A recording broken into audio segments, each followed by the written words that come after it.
Hi, good evening. I'm Nidhi Chopra. I'm from Chupsy's restaurant and I'm here to talk about some Indian spices with you.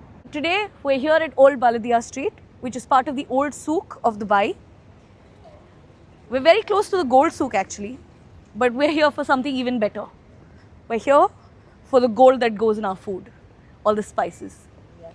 We're going to talk about biryani, which of course has a long history, mostly from India, Persia, Iran, all of these locations.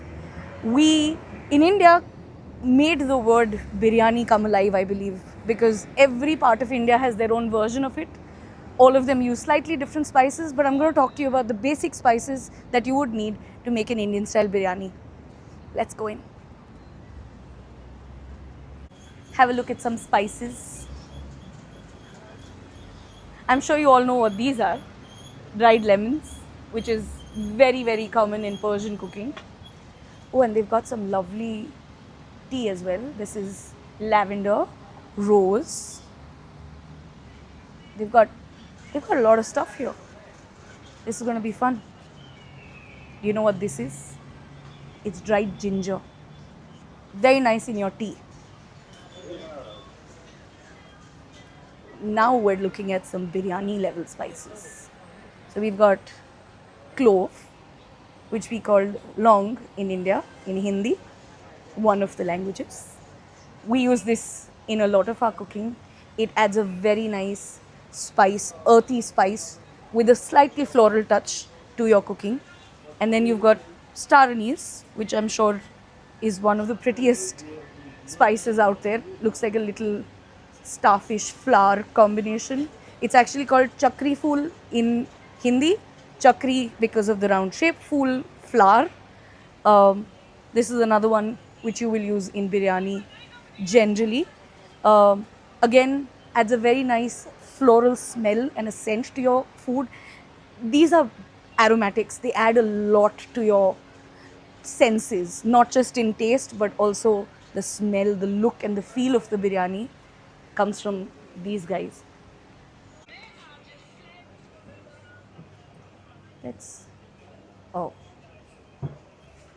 This is another very, very nice thing. If you can hear that, it's nutmeg. This is nutmeg with the shell still on, and mace or javitri is actually also part of the same thing. Javitri would be on top of this, the mace would be stuck on top of it like a little web, and that is what is removed and used separately as a spice.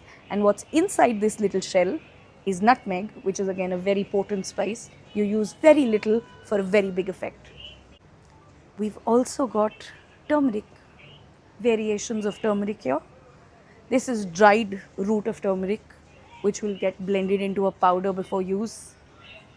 And you've got slightly different cinnamon as well. This is a very big variety of cinnamon. Usually I prefer the smaller one. I think it has a far better aroma. And of course, my best friend, black peppercorn. I love this in all my food, be it European food, be it Indian food. I think it's a very important thing. Again, a very important part of biryani spice. And also Garam Masala. I found something very interesting. This is long pepper. It's peppery but floral. Can we show it? Okay. It's more popular in the South Indian cuisine, but delicious spice nonetheless. So in India, every state, every region has their own version of biryani. In Calcutta, they like to put boiled potatoes in their biryani, which is something very unique.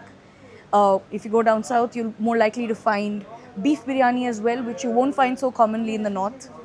And we have just every kind of biryani that you can think of, from fish and prawns to vegetarian versions with paneer. A lot of people think vegetarian biryani is not real biryani. That's not true, because going back to the 16th century, there are recipes for biryani, or biryan as it was called back then, which has paneer in it. So we like paneer. We like to make biryani out of it as well. So here we've got bay leaves, which add a nice spice to rice when it's boiled with it. And we have something very interesting here. It's called stone flower or dagat fool. It's actually a fungus, it's not a plant at all, but it's used in biryani while cooking the meat. It's also used in a lot of lamb or meat dishes in general. It's got its own little spicy flavor that it brings to the meat and also tenderizes it.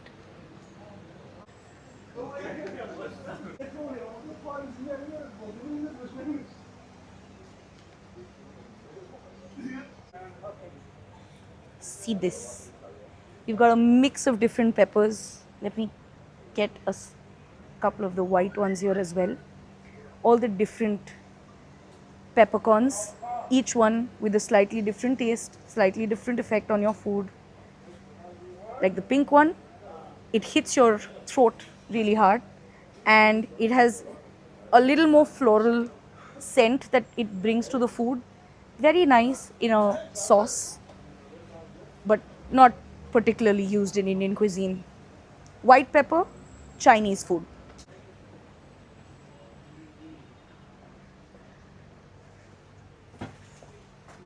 Ooh, look at what we have stumbled into. So these are the traditional pots that you would see biryani being made in back in India. This being the most common version of it. It's called a lagan in some parts of India, and they would put the lid on and seal the edges with a dough to keep all the steam and all the lovely juices and scents of the food inside. So now we move towards the most expensive spice in the world, saffron, which came to India. It came from Iran. It came to us through their chefs, and we fell in love with it, and we use it in our biryani as well. Oh, you need to try this stuff. Here, you need to check out this store. Come on in and check this out. That color, the smell, I wish the camera could let you smell it as well. Just see how lovely, red, long these strands are. This is real Persian saffron. So while saffron isn't native to India, it was introduced by the Persians and we fell in love. We use it in all our desserts, we use it in biryani, we use it in multiple different kinds of ways in our dishes in India, including having a saffron tea of our own version, which we add a few more spices to and make it our own. Saffron is very much used in India and loved across the country. So here we've got a brother and sister spice. This is green cardamom and this is black cardamom. Both of them, while related, are quite different. This one far more floral, this one far stronger. If you eat this by mistake, it's very, very bitter. This one, a lot of people like to chew. Both of them are used in biryani. Both of them lend a lot of aroma again and a lot of flavor. This you will probably want to remove before you serve your biryani, similar to the bay leaf and things like that, which you will remove before you serve. This one, it's okay. If you chew a little bit on the little black seeds, it adds a lot of flavor. So when you come into the spice soup, you can also buy all the spices ready to use powdered, or we're going to go back to my restaurant. I'm going to show you how to make your own powdered spices from the whole spices we saw. Hello and welcome to Chopsies. Let's take you inside the kitchen and we'll see how to make some Garam Masala. Don't mind the noise. The professional hood is loud.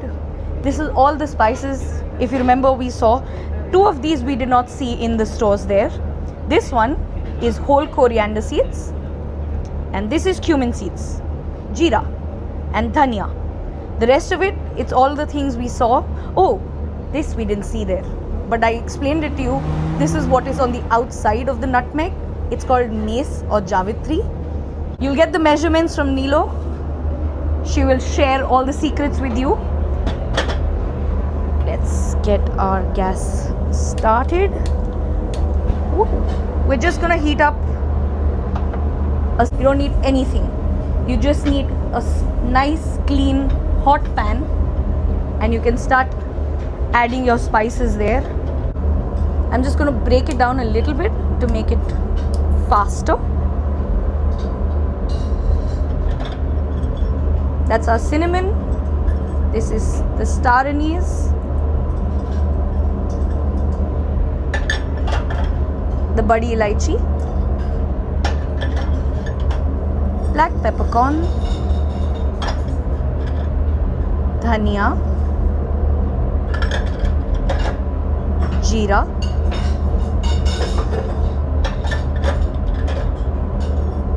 clove or long, javitri, which again I'm going to just break up with my hands. It's completely dry. Green cardamom and bay leaves. Oh, I forgot some of the cinnamon. So we're just going to heat it up. Keep the flame high to medium because we don't want to burn our spices. You just want it to get aromatic.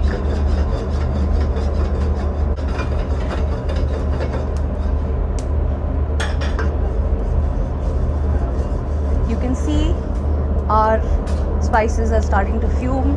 They're making some lovely sounds.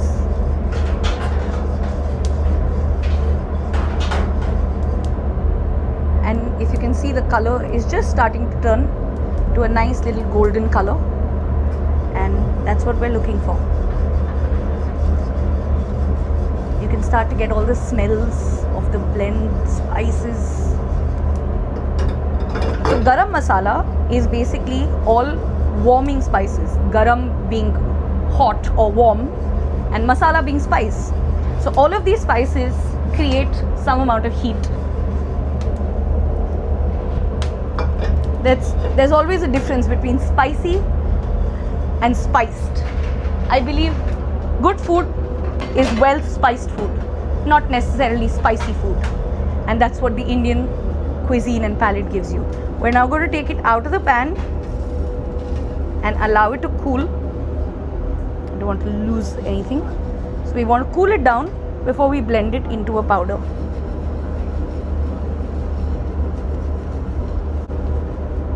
Allow it to cool in the air so that you don't get any moisture trapped in on a flat surface, and move it around just to allow all of them to get aired out. You want them to release their oil, but not too much because you don't want it to be sticky. Break these down a little bit.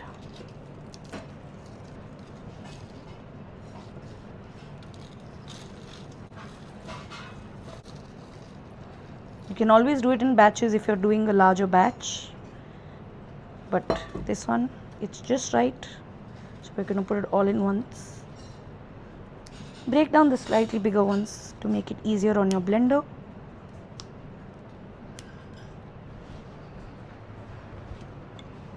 And let's move to the blend.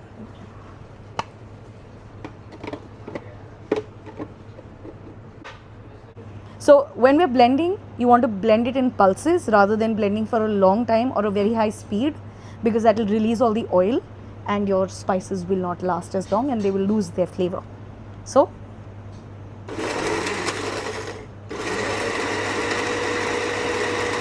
you can make it as coarse or as fine as you like. This is also good enough if you're using it for your home cooking, but we make it far more smaller in particle for the restaurant because nobody wants to get the taste of spices in their mouth. So here's our finished garam masala, and now you have something you can directly prepare in your dishes. That's our journey all the way from the spice whole to here.